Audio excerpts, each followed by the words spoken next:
Bismillahirrahmanirrahim. Assalamualaikum warahmatullahi wabarakatuh. Alhamdulillahirabbil alamin. Wassalatu wassalamu ala sayyidil anbiya'i wal mursalin sayyidina Muhammadin wa ala alihi wa sahbihi wa man tabi'ahum bi ihsanin ila yaumiddin, amma ba'du. Yang terhormat Bapak Dr. Bambang Suryono, mewakili Pak Profesor Ibio untuk mewakili UGM secara kelembagaan, dan teman-teman atau rekan-rekan mahasiswa, anak-anak mahasiswa yang tentu kebanyakan dari UGM dan kampus-kampus lain yang ada di kawasan Yogyakarta ini. Alhamdulillah, kita bersyukur kehadiran Allah Subhanahu wa Ta'ala atas segala nikmat, segala karunia yang Allah berikan kepada kita, hingga pada pagi hari ini kita bisa hadir dalam acara kajian rutin pagi hari di Masjid Maria, Masjid original UGM. Bukan berarti masjid yang satu original, bukan. Tapi ini masjid menjadi saksi sejarah karena dibangun tahun 68, dan kelihatannya ini sudah mulai curhat untuk segera diperbaharui. Sekaligus kan terdengar oleh Pak Dr. Bambang, mudah-mudahan ke depan dianggarkan menjadi masjid yang memadai untuk membangun masa depan anak-anak muda. Karena tentu saya sepakat dengan judul tadi bahwa masa depan bangsa, persatuan bangsa dan persatuan umat itu hadir dan harus ada di tangan anak-anak muda masa kini. Karena anak-anak muda masa kini adalah orang-orang hebat masa depan. Nah, hadirin sekalian, tentu saja untuk sampai kepada masa depan itu dengan anak muda kan perlu sejumlah syarat. Syaratnya adalah syarat yang memadai, yang mumpuni, yang memungkinkan sang anak muda tersebut menjadi pewaris masa depan. Dan ini tentu saja memerlukan jalan panjang, memerlukan pendidikan, pembinaan, penurunan. Sebab kalau ini tidak terjadi, ya masa depan tidak akan dimiliki oleh anak-anak muda pada hari ini. Yang ada adalah bencana masa depan, bukan kegembiraan masa depan. Nah, tentu teman-teman sekalian, untuk sampai kepada sang anak muda tersebut wajar dan memungkinkan punya syarat untuk mewarisi masa depan, tentu anak-anak muda ini harus hebat. Nah, hebatnya anak-anak muda itu kan ditandai dengan cita-cita hebatnya, cita-cita besarnya. Nah, cita-cita besar ini tentu harus hadir, harus ada. Tetapi kata para pemikir sejarah, tidak pernah ada cita-cita besar tanpa pengetahuan yang besar terlebih dahulu. Jadi ternyata tahapannya pengetahuan yang memadai, pengetahuan yang banyak, itulah yang akan melahirkan cita-cita besar. Dan cita-cita besar inilah yang akan menghadirkan karya besar pada masanya. Tadi sekalian ya. Nah, mari kita lihat. Kalau dengan contoh kan lebih enak biasanya. Di masa Nabi itu ada sekelompok anak-anak muda, rata-rata miskin. Bayangkan ya, anak muda itu kan disosokkan sebagai pewaris masa depan. Tapi ini miskin. Pertanyaannya, apa iya anak muda yang miskin-miskin ini bisa mewarisi masa depan? Kalau anak mudanya sudah sejahtera, memadai pendidikannya, kemudian kita mengatakan masa depan di tangan Anda, rada enak gitu ya. Tapi ketika kemudian ada sekelompok anak muda miskin, tidak terdidik, kemudian kita katakan masa depan di tangan Anda, kurang enak rasanya gitu ya. Nah di masa Nabi ternyata ada sosok-sosok seperti itu, anak muda miskin secara materi, tetapi dia punya potensi besar untuk menjadi orang-orang hebat. Hanya saja saat itu dilandasi atau dilanda kemiskinan.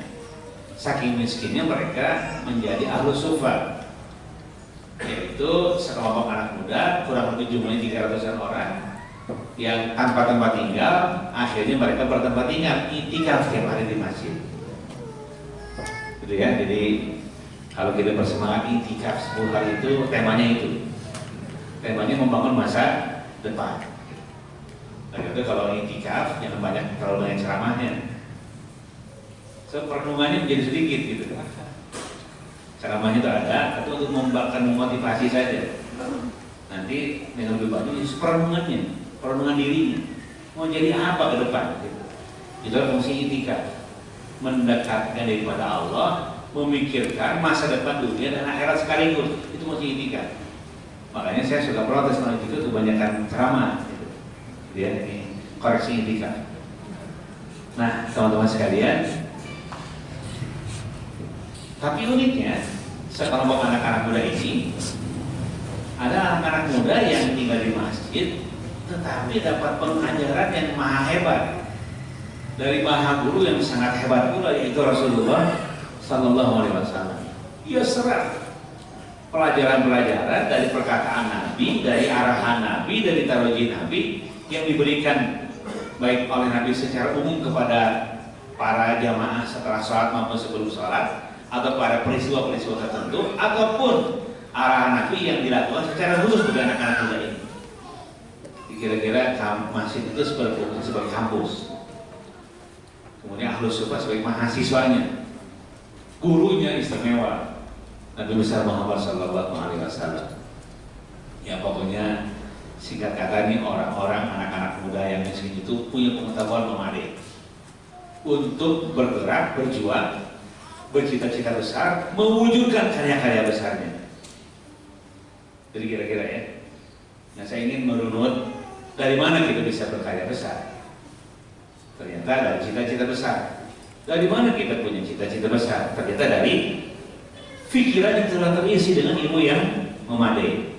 Singkat kata, ternyata sepeninggal Nabi muncullah orang-orang hebat, atau seluruhnya jadi orang-orang hebat. Tidak ada 300 orang ini yang tidak mampu menghadirkan masa depannya sebagai pewaris peradaban dan pencetak peradaban ke depan.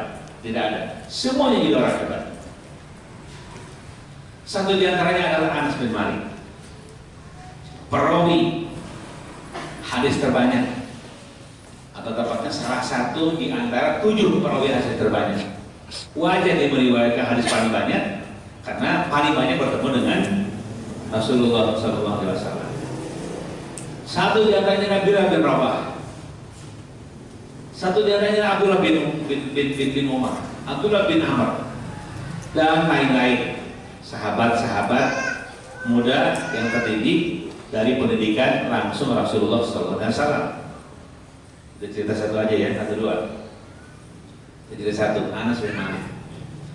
Ternyata Anas bin Malik yang profesinya sebagai mahasiswa, sebagai pelajar, terus sebagai pembantu dekat Rasulullah, dia kemana-mana membawa tempat wudhunya Rasulullah, sehingga dia sangat sering mendengar apa yang dikatakan Rasulullah, sehingga dia menjadi perawi hadis yang paling banyak. Singkat kata, sependengar Rasulullah dia berniaga. Saya tidak jelas modal perniagaannya dari mana? Nggak dijelaskan kan, pokoknya perniaga. Urusan fikih modalnya dari mana itu urusan terlalu detail, nggak usah diceritakan. Yang penting dia berniaga. Mungkin join dulu dengan yang punya modal, ataupun bekerja dulu baru berniaga. Yang penting dia berniaga. Nah, itu sekalian, memang pernah ada doa, tapi tentu saja doa ini inline dengan ikhtiar yang dia lakukan. Rasul pernah mendoakan, ya Allah jadikanlah anak ini panjang umur, banyak harta dan banyak keturunannya. Itu doanya 3 ya. Dan memang betul dalam sejarah kehidupannya beliau itu termasuk sahabat Nabi yang wafatnya di akhir-akhir. Beliau tercatat umurnya 120 tahun umurnya baru wafat. Kekayaannya kaya raya luar biasa. Tetapi beliau tidak pernah meninggalkan sholat jamaah di masjid. Karena beliau punya prinsip, kita hidup menunggu sholat. Itu menunggu sholat. Kalau kata Bimbo kan belajar, mencari ilmu, mencari harta, kan interupsi aja. Interupsi dari sajadah panjang menuju akhirat. Jadi tema utama jalan kita adalah sajadah panjang menuju akhirat. Di sela-sela menuju akhirat tersebut kemudian ada sekolah, ada bekerja, membangun peradaban, membangun perekonomian, itu interupsi. Pekerjaan sampingan. Yang utamanya adalah menuju Allah lewat sajadah panjang itu. Itu versi Taufik Ismail. Ya, saya harus kemukakan di sini karena ini penting. Ternyata hidup kita ini menunggu sholat. Karena itu kalau waktu sholat sudah datang, mungkin ya. Tapi hidup menunggu sholat kan. Kalau acaranya masih ada, lanjutnya setelah sholat. Oke. Sehingga itu perlu saya kemukakan karena ini nilai. Itu sehebat apapun kita punya peradaban, ternyata pokok urusan keberhasilan berada di sholat. Karena di ibadah diubuli kepada Allah Subhanahu Wa Taala. Nah, teman-teman sekalian, saya lanjutkan ya. Dia punya harta yang sangat banyak, kaya raya, pedagang berhasil, sangat kaya raya, dan tidak punya hutang. Saya sebutkan di sini karena kekayaan orang sekarang itu kan rata-rata punya hutang. Itu Pak Dokter ya. Maka di manajemen bisnis hari ini hutang itu wajib. Gitu kan? Ketika memanage keuangan, ya, dari mana modal dasar berasal? Hutang. Dan memang dalam mekanisme bisnis besar itu, ya kalau ada bisnis 100 miliar dan bisnisnya visible, bankable, maka diharuskan si pemilik bisnis memiliki 20% uang. Jadi uang berbisnisnya hanya 20 miliar, pinjamnya berapa? 80 miliar gitu kan? Ya belum termasuk cerita markup dan permainan administrasi keuangannya lah. Itu baru yang jujur-jujurnya. Nah, dan sekalian beliau itu Anas bin Malik tidak punya hutang dan kekayaannya sangat hebat dan tidak pernah ketinggalan sholat jamaah rakaat pertama. Takbiratul ihram pertama. Jadi sholatnya adalah berjamaah selalu, takbiratul ihram pertama. Berarti tidak pernah ketinggalan sholat jamaah kan? Itu yang kedua. Umurnya sangat panjang, kekayaannya kemudian luar biasa kaya rayanya, ditambah dengan keturunannya banyak luar biasa. Berapa anaknya? Riwayat sampai kepada kita anaknya 120 orang. Jangan tanya berapa istrinya. Dan tidak ada riwayat yang menyatakan istrinya berapa. Hanya pastinya lebih dari satu, gak mungkin satu istri punya 120 anak, gak mungkin.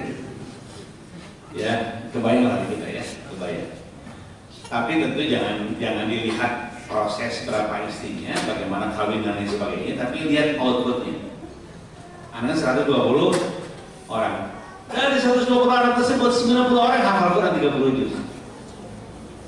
Itu persoalannya di situ kan, juga hebatnya dia sebagai seorang ayah dan murabi sekaligus. Ternyata anaknya begitu banyak, tapi dia juga berhasil menjadi anak-anak yang hebat. Nah, banyak cerita lagi anaknya seperti apa, bisnisnya seperti apa. Banyak cerita tuh, ceritanya bisa berpuluh-puluh jilid gitu. Tapi kira-kira seperti itu. Nah, yang saya tanyakan adalah, ini kan prestasi besar sebagai seorang individu.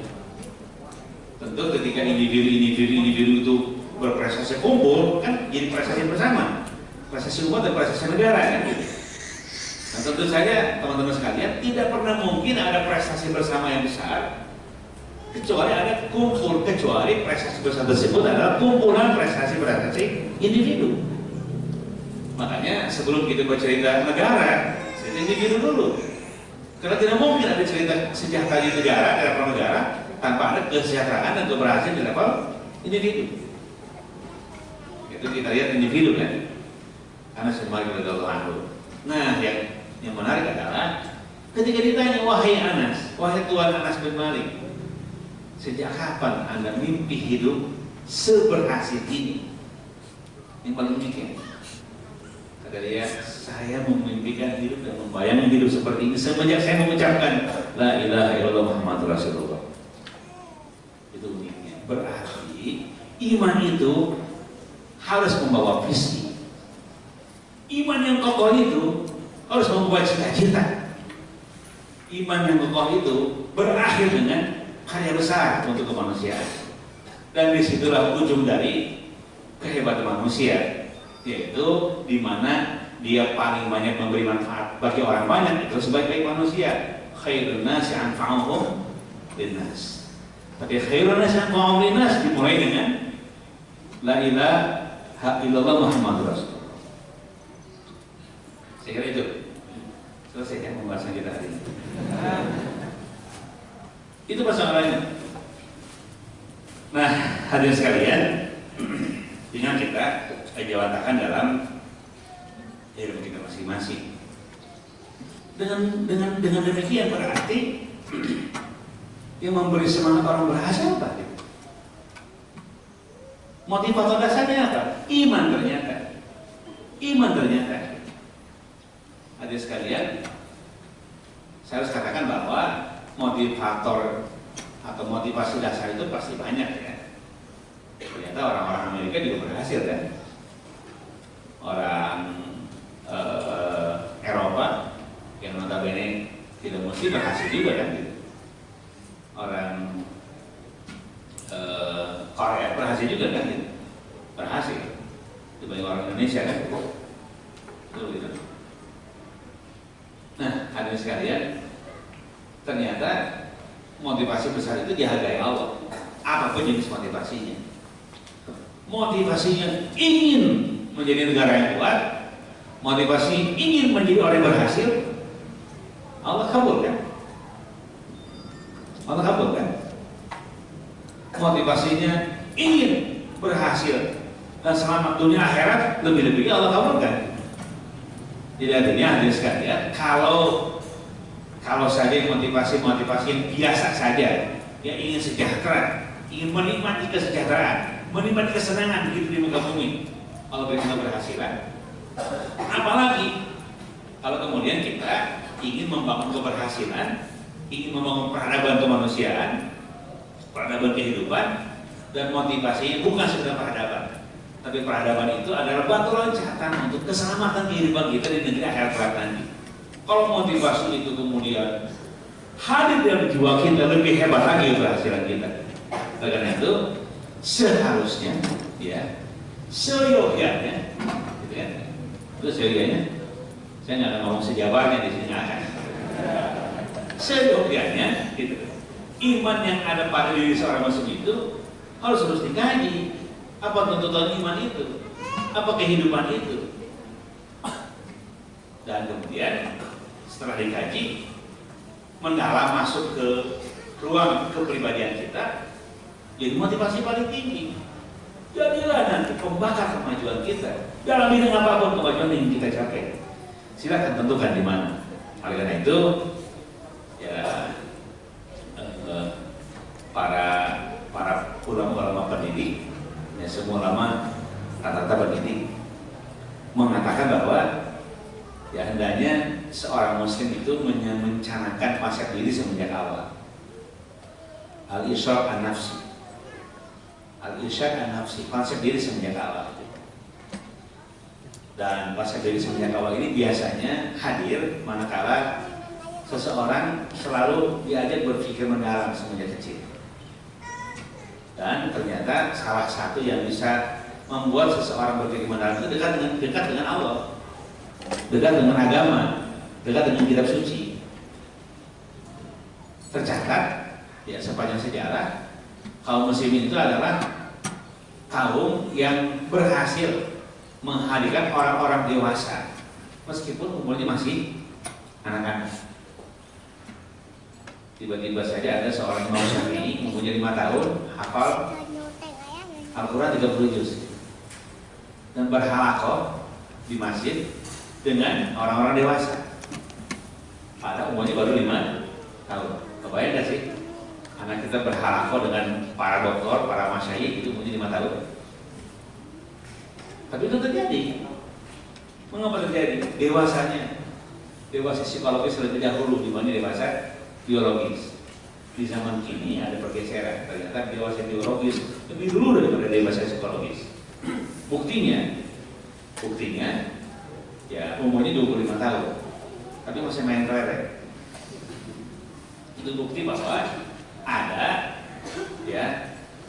ada kedewasaan psikologis yang terlambat. Kan tidak mungkin orang yang punya cita-cita besar 25 itu masih main kelereng, nggak mungkin kan gitu. Atau sedang rehat gitu ya, capek gitu ya, berpikir kemudian main game gitu ya. Oke lah kalau itu main game apa-apa. Tapi khawatir berubah itu masih kecil khawatir. Nah teman-teman sekalian, sekali lagi ternyata itu berawal dari iman yang kokoh ya. Sehingga iman yang kokoh tersebut dalam jadi fiksi, jadi cita-cita. Oleh itu saya katakan tadi, para ulama menyebutkan bahwa sesegera mungkin kaum masih merencanakan cita-citanya semenjak awal. Ya. Jadi ada sejumlah pertanyaan kata para ulama kita, ada sejumlah pertanyaan yang harus dijawab semenjak awal oleh seorang muslim. Sedini mungkin, kalau bisa sebelum April balik, kalau bisa. Tapi rata-rata kita memang kalau ini saya terangkan nanti ini kita masuk kategori terlambat sebenarnya. Kita masuk Ahmad Heriawan terlambat juga. Kita kan generasi rata-rata ketemu Islam di jalanan kan, tidak ketemu Islam semenjak awal, semenjak bayi sudah islamisasi nggak begitu kita kan. Ketemu di perjalanan. Alhamdulillah kita ketemu di perjalanan. Cuma ketemu bahaya lagi kan. Nah hadirin sekalian, sekali lagi kedewasaan psikologis itu akan menghadirkan kesadaran berilmu, kesadaran bercita-cita, kesadaran berkarya. Dan itu kesadaran tersebut akan hadir manakala seseorang dengan kitab suci. Saya kitab suci karena bukti itu. Dr. Yusuf Qaradawi itu hafal Quran umur 8 tahun. Umur 17 tahun sudah ngarang buku. Dari hafalan Quran, sumber karangan jadi hafalan Quran itu. Dan buku-buku yang dia baca itu inspirasi untuk mengarang buku yang baru. Umurnya 17 tahun. Karangannya itu karangan ilmiah, bukan karangan sembarangan. Itu kan saya Yusuf Qaradawi. Karena di umur 17 tahun itu dia 8 tahun sudah hafal Quran kan gitu. Umur 17 itu sudah hafal ribuan hadis, sudah membaca ratusan bahkan ribuan buku. Maka ketika dia berumur 17 tahun sudah boleh ngarang buku kan. Karena memang ya sudah berisi pikirannya, sudah dewasa, karena ada isinya, isi pengetahuan dan isi pemahamannya ada di situ. Makanya kedewasaan segera tumbuh. Nah saya ikut ya. Usia kelas 5 saya sudah seminar sastra Arab. Seminar SD ya. Ketika ditanya, kok Anda bisa sih umur kelas 5 SD seminar sastra Arab gitu? Kata dia, ummi akhrajatni minat tufulati qabla awani bil Quran. Ibuku mengeluarkanku dari masa kekanak-kanakan cepat menjadi masa dewasa dan Quran. Ibunya ternyata seorang petani hafal Quran. Itulah ibu dari Sayyid Qutb rahimahullah, pengarang tafsir dari Quran. Nah kembali ada sekalian, saya ingin katakan bahwa ada sejumlah pertanyaan yang harus dijawab oleh kita untuk memiliki visi besar supaya kita layak menjadi pemuda pewaris peradaban masa depan, pemersatu umat. Pertama, siapakah saya hari ini? Bisa dijawab kan? Saya hari ini ya pelajar, mahasiswa. Dan yang kedua, seperti apakah saya, model saya, situasi saya, keadaan saya pada saat saya berumur 25 tahun. Saya sebut 25 tahun karena sudah lulus kuliah ya. Kuliah. Seperti apakah saya yang saya inginkan sesuai dengan kehendak Allah, tidak perlu dari syariatnya. Seperti apakah saya yang saya inginkan umur 25 tahun, umur 35, umur 30, umur 35, umur 40 gitu. Saya sebut 5 tahun karena pemilu 5 tahun sekali kan. Yang harus ditanya kenapa 55 jaraknya, ya itu gak ada batasannya. Pokoknya karena enak aja dalam demokrasi Indonesia kan setiap 5 tahun sekali itu kan. Ini 20, 25, 30, 35 terumumkan. Yang kedua, pertanyaan kedua kan? Pertanyaan ketiga adalah seperti apakah saya dikenang, seperti apakah keinginan saya dikenang oleh manusia masih hidup saat saya sudah wafat? Jauh banget ya. Tiba-tiba langsung wafat urusan gitu. Ya kan cita-citanya begitu, cita-cita apakah saya hari ini, seperti apakah saya pada panggalan waktu tertentu 20, 25, 30, 35 dan seterusnya. Yang ketiga, seperti apakah orang harus mengenal saya ketika saya sudah wafat? Sebab pengenalan orang terhadap kita saat kita sudah wafat itu doa hukumnya. Setiap orang mengingat nama seseorang, mengingat nama kita, sementara seseorang tersebut atau kita sudah wafat, dikenal dengan kebaikan oleh siapapun yang mengenal kita, itu doa. Semakin mempertinggi pahala dan kebaikan kita di hari akhir, di alam barzah, di alam kubur, di hari akhirat. Ketika orang menyebut kebaikan kita, setiap orang yang menyebut kebaikan kita, mengingat kebaikan kita, bernostalgia dengan kebaikan kita setelah kita wafat, maka kebaikan bagi kita di hari akhirat nanti. Penting makanya kita mencita-citakan seperti apa orang harus mengenal saya setelah saya wafat. Gitu ya. Saya juga kaget baca ini. Bagaimana di psikologi UGM ternyata nggak ada ini. Nggak tajam seperti ini lah. Ada tahapan-tahapan cita-cita, tapi tidak setajam ini. Yang keempat, seperti apakah cara mati yang saya inginkan? Minimal cara matinya kan ketika kita sedang beribadah, ketika kita sedang bersujud, ketika kita sedang berpikir, ketika di hari-hari di terakhir mulut kita sedang basah dengan kalimat la ilaha illallah Muhammadur Rasulullah. Itu cita-cita kematian kita. Tentu cita-cita tinggal adalah kematian dalam bentuk mati syahid. Al-mautu fisabilillah asma amanin. Maut fisabilillah tentu dalam berbagai bentuknya ya. Tidak harus dalam jihad kita habis jihad perang kita. Maut fisabilillah pokoknya. Asma amanin. Ketika sedang menyebarkan agama Allah, ketika sedang mengajarkan ajaran Allah, ketika sedang mengajarkan Al-Quran, ketika sedang berpikir fisabilillah. Ya, ketika sedang bekerja untuk kemaslahatan umat, fisabilillah. Ketika sedang mengajar, fisabilillah semuanya. Al-mautu fisabilillah asma amanina. Kematian di jalan Allah adalah cita-cita kami tertinggi. Cita-cita kita tertinggi. Ternyata Umar bin Khattab radhiyallahu anhu dia sadar saat dia jadi khalifah, ya, saat jadi khalifah, kemudian dia membebaskan kawasan Irak, Persia. Di Persia ada tuan-tuan tanah yang dirampas sebagai harta rampasan perang. Kemudian rampasan perang tersebut benda tidak bergerak. Untuk pertama kali ini di masa Umar bin Abdul Khattab ada rampasan perang, benda tidak bergerak. Kalau rampasan perang benda bergerak di masa-masa sebelum Umar bin Khattab itu selalu dibagikan kepada para pejuang, para mujahidin. Tetapi pada saat Umar bin Khattab membebaskan Persia dari kezaliman, masyarakat yang didolimi oleh penguasa setempat dibebaskan supaya tidak didolimi dan ditawarkan Islam kepada mereka. Ya, bedanya kan ekspansi orang kepada kita menjaga, bedanya. Ini seringan. Ya. Ekspansi orang kepada kita menjajah, memeras kita, merusak iman dan suprastruktur kita. Beda. Islam juga ekspansi, tapi ekspansi membebaskan kezaliman. Ada kezaliman di sebuah tempat dibebaskan supaya masyarakatnya tidak dizalimi. Nah, ketika masuk ke Irak kan membebaskan kezaliman yang terjadi di Irak. Nah, hasil dari perjuangan tersebut diantaranya ada dirampasnya kekayaan milik tuan tanah. Di sana yang punya kekayaan hanya dua, penguasa dan pengusaha tuan tanah. Yang lain jomos dan budak belia. Gitu. Jadi yang punya kekayaan di sana, yang punya hak milik hanya dua, raja dan penguasa dan dia tuan-tuan tanah.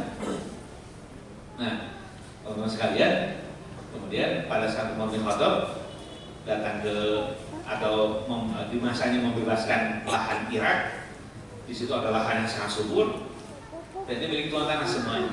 Dan di situ semua rakyat menjadi hamba sahaya, menjadi pekerja kasar dan betul-betul diperbudak. Nah, kemudian pampasan perangnya untuk pertama kali tidak dibagikan karena harta tidak bergerak. Yang dibagikan hanya bergerak, harta bergerak saja. Kemudian dikapling-kapling, dibagikan kepada rakyat Irak. Pada saat itulah pertama kali rakyat Irak memiliki hak milik. Sebelumnya mereka tidak punya hak milik. Jadi kira-kira peristiwa reform atau peristiwa reforma agraria pertama kali di dunia Islam, yaitu saat Umar bin Khattab membebaskan lahan di Irak, kemudian dibagi-bagi kepada rakyat jelata yang selama ini tidak punya hak kepemilikan tanah. Kalau sudah punya hak kepemilikan tanah kan berkesempatan sejahtera. Kalau masih jadi budak belia tidak sejahtera. Tapi ketika punya hak lahan, mengelola sendiri, dikelola sendiri, punya hak untuk sejahtera, punya kesempatan untuk sejahtera. Ada teman-teman sekalian, itu selingannya. Kemudian yang saya inginkan adalah bahwa Umar bin Khattab itu sadar betul dan jadi khalifah. Dia tidak berjihad lagi di lapangan. Sulit rasanya kalau dia ingin meninggal dunia itu di lapangan sedang berperang, karena seorang khalifah tidak mungkin berperang di perang yang paling depan kan gitu. Tapi dia ingin mati syahid kan? Doanya adalah ini doanya. Allahumma ja'alni ya Allah marzuqni syahadatan bil Madinah. Ya Allah, aku minta kepadamu mati syahid di kota Madinah. Begitu doa pagi sore ini. Dia ingin ya betapapun dia tidak bisa berjihad lagi sebagaimana prajurit-prajurit yang lain semasa dia menjadi prajurit, tentara atau mujahid, tapi dia ingin tetap mati syahid kan gitu.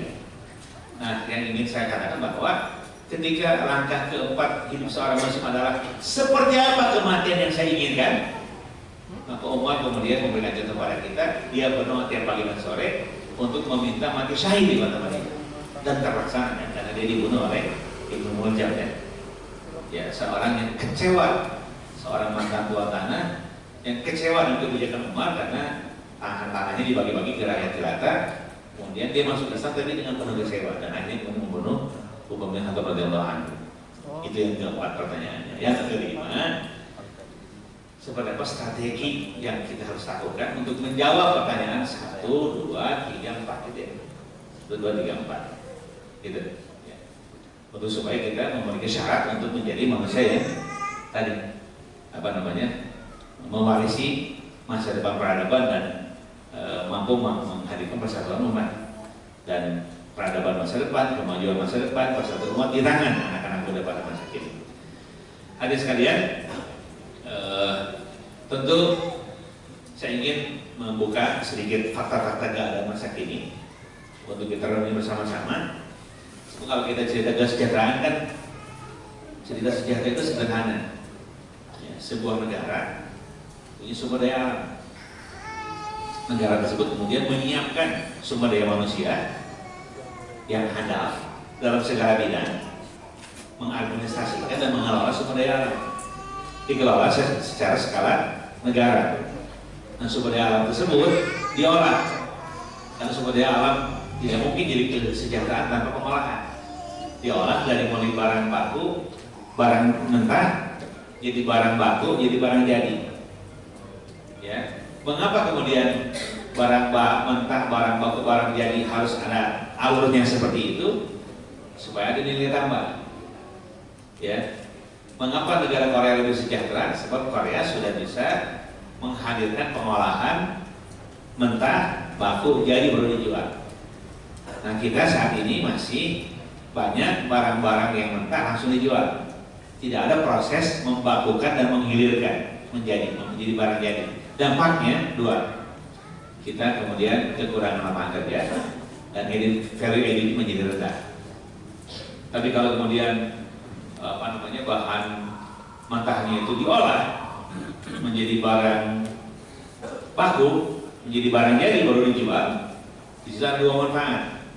Dan manfaat tersebut berdampak pada kesejahteraan bersama warga negara. Dua dampaknya. Yang pertama, ketika ada pengolahan hulu tengah hilir, Maka berdampak ada denyut perekonomian. Denyut perekonomian itulah kemudian membuat lapangan kerja terbuka dan angkatan kerja terserap, tidak mengatur lagi. Itu satu kan. Yang kedua manfaatnya adalah value added, ada tambahan nilai. Yang asalnya kalau menjual bahan mentah itu 1 kali nilainya, maka ketika diolah jadi barang tengah dan barang jadi menjadi 1000 kali bahkan 10.000 kali. Yang asalnya pasir besi, yang kandungan besinya katakanlah 30%-an, itu harganya hanya 100.000 per ton gitu. Maka ketika diolah jadi barang tengah, bahkan barang ini jadi chipnya hanya sekian gram, tapi harganya berlebih sekian truk pasir besi yang ada di Pulau Jawa bagian selatan, maksud Jawa Barat bagian selatan. Nah, ketika yang dibagi kepada masyarakat itu adalah nilai akhir, nilai dari penjualan barang-barang jadi, maka value added itu sudah 1000 kali atau 5.000 kali. Sebenarnya kalau yang dibagi itu ada komoditas mentah 1 kali. Karena itu ketika dibagi yang 1 kali dibagi penduduk jadi pendapatan per kapita, yang 10.000 kali jadi pendapatan per kapita. Jadi yang mana? Jadi kan yang sudah diolah 10.000 kali value added-nya dibagi penduduk jadi pendapatan per kapita. Di sinilah nilai kesejahteraan. Itu jangan-jangan kalau kemudian Korea dengan Indonesia, saya sering membandingkan 2 negara ini karena dekatan banget. Ya, karena merdekanya beda 2 hari. Korea merdeka 15 Agustus, kita merdeka 17 Agustus. Tahun 70-an kita lebih hebat dari Korea. 80-an pun kita masih lebih hebat dan Korea masih lebih kaya dari kita. Tahun 2000-an ceritanya lain ternyata. Ya, kita pendapatan per kapita kita berapa sekarang? Yang apa? Maju 4.000. $4.000 ya? Dari $5.000 ya? Dengan pemerataan, dengan keseimbangan gini rasio 0,39, 0,3. Kalau saya tinggal sekarang 0,3 ya, sekarang apa-apa. Jangan sedikit kan? 0,3, 0,3. Di beberapa daerah beragam. Indonesia mungkin 0,41. Ini apa namanya? Indeks rasio ya, kesenjangan. Dan kesenjangan 0,41 itu tentu pendapatan per kapita $5.000 tidak merata kan jadinya. Ada dulu ada kecil banget, ada yang nganggur, ada yang tidak punya pendapatan gitu kan. Karena ini finansialnya tinggi. Nah, teman-teman sekalian, pada saat kita pendapatan per kapita lepas dari persoalan merata tidak merata 5.000 ya. Di Korea sudah 45.000. Indeks apa pendapatan per kapitanya sudah 10 kali lipat hampir dibanding dengan Indonesia. Atau antara 40 sampai 45.000. Gitu kan? Maka kita bisa melihat nilai kekayaan seperti apa. Mari kita lihat kondisi kita pada hari ini ya. Ternyata teman-teman sekalian, jumlah penduduk Indonesia itu yang berusia 15 sampai 24 tahun pada tahun 2018 diperkirakan 43,9 juta jiwa. 16,6% adalah penduduk 15 sampai 24 tahun. Ya di UNESCO pembagiannya itu 15 sampai 24. Mungkin ada pembagian yang lain. Rentang waktunya bisa dirubah tergantung. Tapi inilah yang para di dunia. Rentang waktu 15 sampai 24 tahun.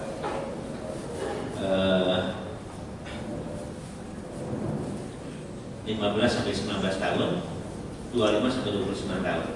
Ada beberapa bagian.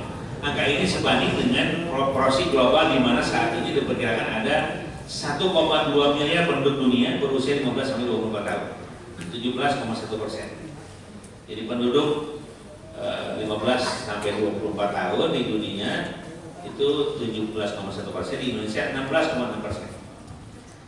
Nah, ada 718 juta pemuda di benua Asia yang berumur 15 sampai 24 tahun. Berarti kalau Indonesia ada 43,9 juta dari 718 juta, kira-kira 6% pemuda Asia ada di Indonesia. Sangat besar ya. Nah, teman-teman sekalian, kemudian ada 3 tantangan pemuda. Tantangan pertama adalah ya keterlibatan pemuda dalam berbagai bidang.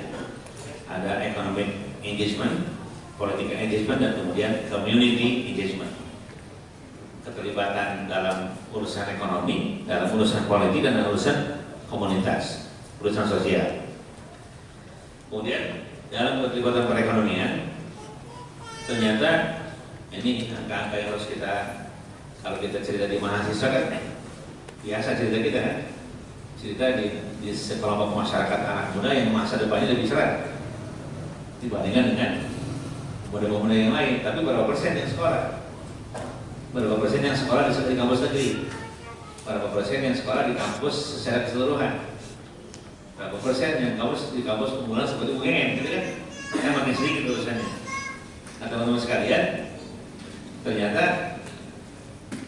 tingkat pengangguran terbuka berdasarkan umur ya, 15 sampai dengan 24 tahun, atau kalau dibagi 15 sampai 19 tahun itu 28% pengangguran terbuka pada kategori penduduk 15 sampai 19 tahun. Ada 15% penduduk menganggur terbuka pada kategori 20 sampai 24 tahun. 16-15% ya. Saya kira sesuai dengan angka terakhir Indonesia. Jawa Barat sekitar ya 11% di Jawa Barat. Kemiskinan Jawa Barat 7,7%. Lebih baik dibanding di Jakarta. Mohon maaf ya. Di Jakarta masih 12% ya. Penduduk miskin. Ya. Tentu saya harus katakan ini karena tahun 2008 saya jadi gubernur, penduduk miskin Jawa Barat itu 13,5%. 10 tahun kemudian turun lumayan menjadi 7,7%. Alhamdulillah ada penurunan. Jadi itu menurunkan 1% itu luar biasa sulit. Ya, di samping memang kita secara pemerintahan belum terlalu kompak, belum kompak banget pusat dan daerah untuk menurunkan kemiskinan. Saya kira di sini harus menjadi bagian penting kita ke depan. Dan kemiskinan tentu saja kemiskinan struktural yang paling berbahaya. Ya, pendekatan kemiskinan itu begini. Ketika ada kemiskinan pendekatannya dua. Ada pendekatan mekanisme ekonomi, ada pendekatan mekanisme sosial. Nah, ketika ada pertumbuhan ekonomi, ketika ada pertumbuhan investasi, ya, ketika ada gairah perekonomian, secara ekonomi itu bisa menurunkan kemiskinan, bisa menurunkan pengangguran. Tapi yang terkena dengan mekanisme ini hanya kelompok-kelompok terpelajar, kelompok-kelompok yang bisa mengakses kemajuan perekonomian. Ada sekelompok masyarakat kita karena tidak bisa mengakses karena pendidikannya masih sangat rendah.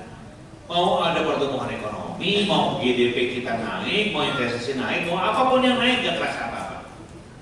Nah kelompok seperti ini harus didekati dengan pendekatan sosial, dengan pendekatan advokasi sosial. Di situ diperlukan bantuan hibah, di situ diperlukan bantuan sosial untuk memberdayakan perekonomian mereka. Ini pelajaran kalau nanti di antara anak-anak mahasiswa, anak-anakku sekalian dan jadi bupati, jadi gubernur, kira-kira begitu pendekatannya. Gitu ya. Ya. Adapun pengangguran ini kan baru cerita pengangguran terbuka nih. Sementara pengangguran setengah terbukanya, setengah nganggurnya gede juga gitu.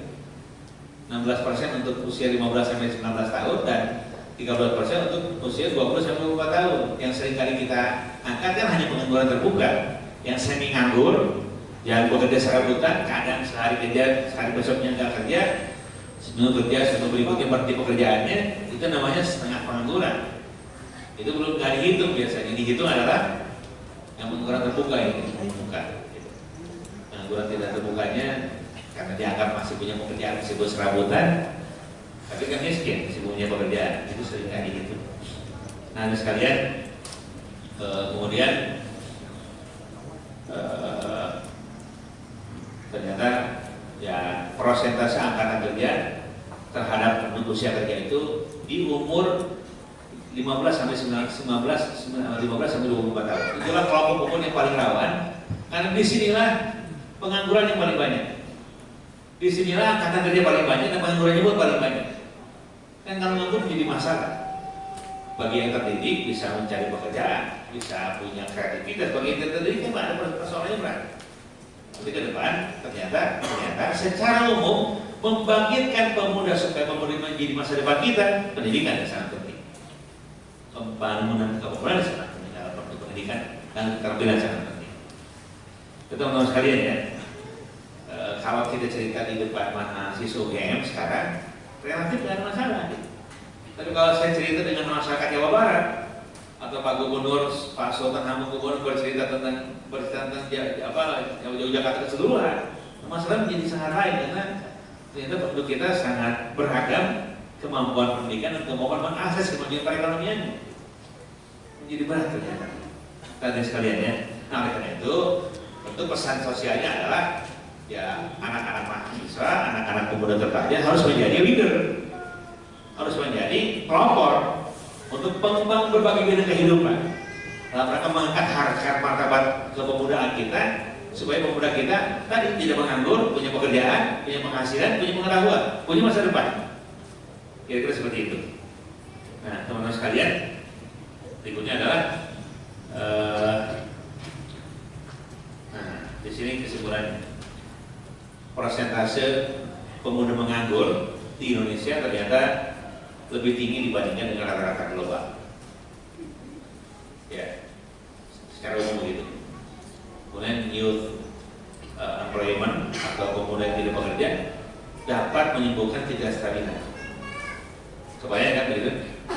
Mengapa ada geng motor, mengapa ada kenakalan anak-anak muda, mengapa ada kejahatan dan lain-lain? Ya akibat tadi tidak tersalurkan, tidak terdidik, kemudian tidak mendapat pekerjaan, tidak bisa menciptakan pekerjaan, bahkan boro-boro menciptakan pekerjaan. Pekerja pada orang lain pun tidak layak. Persoalannya, ini masalah kita. Ini masalah kita. Kita tidak boleh berpikir sendiri. Kalau kita berpikir sendiri, yang penting saya sejahtera, yang penting saya bahagia, yang penting saya kaya, yang lain gak ada urusan. Waktu itu orang kerdil. Sebab orang besar itu adalah orang yang mikirin orang lain. Orang besar adalah orang yang dirasakan manfaat kehadirannya oleh sebanyak-banyaknya orang lain. Itu orang besar. Orang soleh secara sosial adalah orang soleh secara individu yang bisa menyebarkan kesalehan individunya menjadi kesalehan sosial. Itu orang soleh sesungguhnya. Orang yang hebat di mata Allah adalah orang yang soleh secara individu dan bisa menyebarkan kesalehannya sehingga dirasakan oleh orang lain kesalehan tersebut. Atau dengan kata lain, seseorang yang hadir di sebuah kawasan di mana orang di kawasan tersebut merasakan manfaat dari kehadirannya. Itulah kesalehan yang sesungguhnya.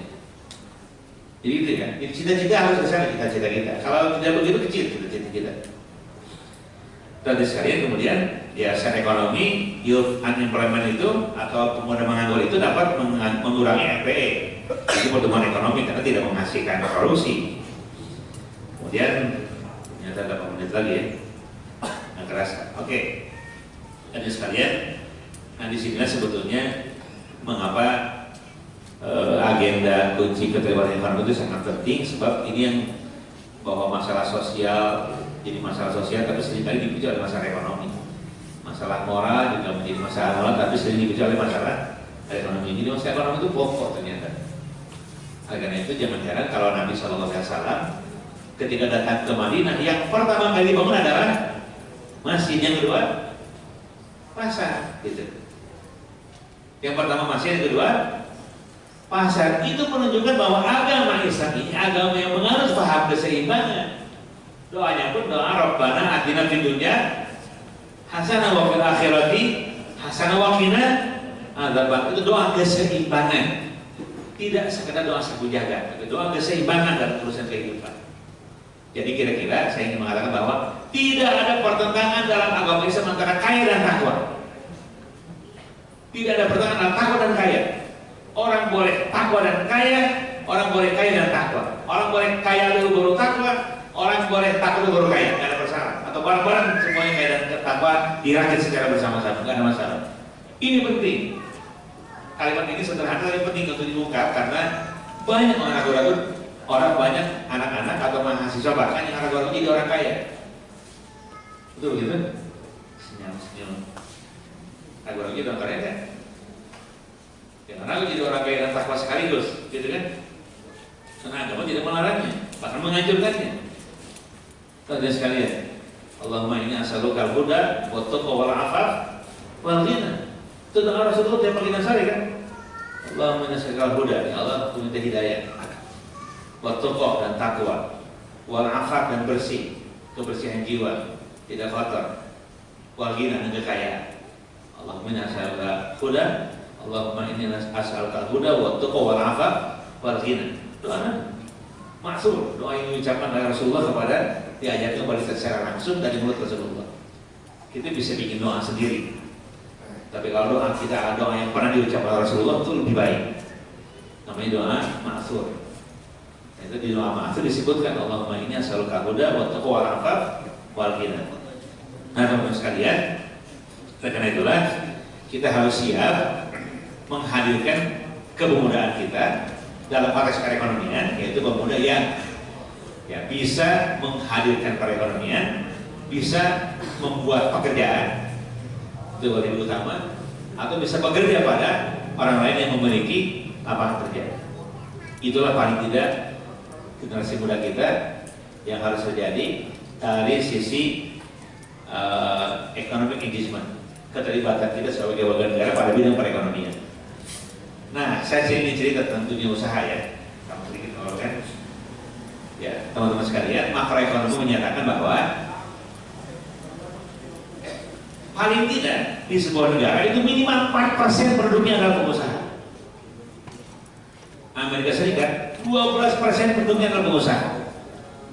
Republik kayak Tiongkok 14% penduduknya adalah pengusaha. Paling besar Tiongkok. Banyak di Tiongkok kan? Generasi dagangnya luar biasa kan? Jadi 14% warga Tiongkok adalah pengusaha, 12% warga mana?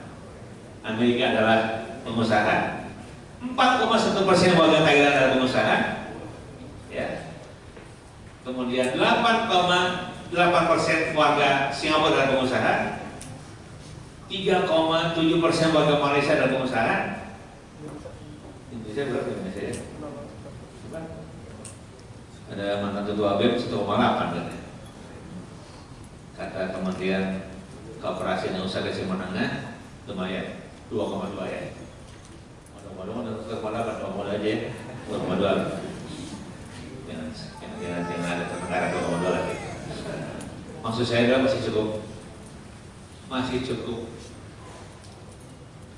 besar kekurangannya jumlah pengusaha yang ada dari 2,2% menuju 4% minimal sebuah negara punya warganya sebagai pengusaha.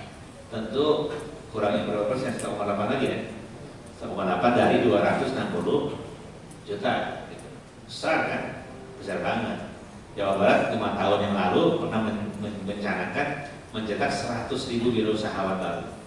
Terpenuhi 129.000 yang dilatih jadi wirausahawan, jadi pengusaha yang berhasil Allah malam. Mudah-mudahan tidak kurang dari seorang yang berhasil. Mudah-mudahan. Nah, sekalian, saya ingin nyebutkan lebih lanjut lagi. Mengapa tema ini penting? Ternyata pengusaha itu harus terpuji karena dia mampu menyelesaikan problema dirinya dan mampu menyelesaikan problema orang lain, karena mempekerjakan orang lain kan. Gitu. Ternyata ada 2 kalimat mabrur yang Rasul sematkan kepada perilaku seseorang, profesi seseorang. 1 haji mabrur, 2 pengusaha mabrur. Hanya saja kita baru populer haji mabrur, belum populer pengusaha mabrur. Saya ingin mendoakan ya, saya dan seluruh warga Jawa Barat mendoakan anak-anakku sekalian, para mahasiswa supaya jadi pengusaha mabrur. Di samping haji mabrur juga ya, gitu kan? Dan kemudian ternyata pengusaha juga, pengusaha sekalian, pengusaha juga mendapat keistimewaan dari Allah berupa pintu rezeki yang lebih banyak daripada karyawan dan pegawai. Karena dalam hadis Nabi disebutkan bahwa rezeki itu punya 10 pintu. 9 pintu untuk para pengusaha, para tajir, para saudagar, para bisnismen, termasuk bisniswoman tentu saja. 9 pintu. Hanya 1 pintu untuk para pegawai dan para karyawan. Masalahnya mau pilih yang mana? Mau pilih 9 pintu, pilih 1 pintu. 9 ya? Soalnya 9. 9. Pas senyum-senyum kayak orang yakin itu 9. 9 pintu di dalam pintu. Ternyata ketika di Sirah Nabawiyah ada al-asyaratul al-mubasysyiruna bil jannah, ada 10 sahabat Nabi dijamin surga, ternyata 9 diantaranya adalah para pengusaha. Hanya 1 ilmuwan dan pengusaha. Selainnya yang 9 ilmuwan dan pengusaha sekaligus. Saya suruh ilmuwan supaya dosen ke bawah, supaya gubernur ke bawah dan lain ke bawah, gitu ya. Jadi tidak ada larangan saya apapun punya profesi akademisi atau apapun profesi sekaligus hati-hati juga menjadi pengusaha.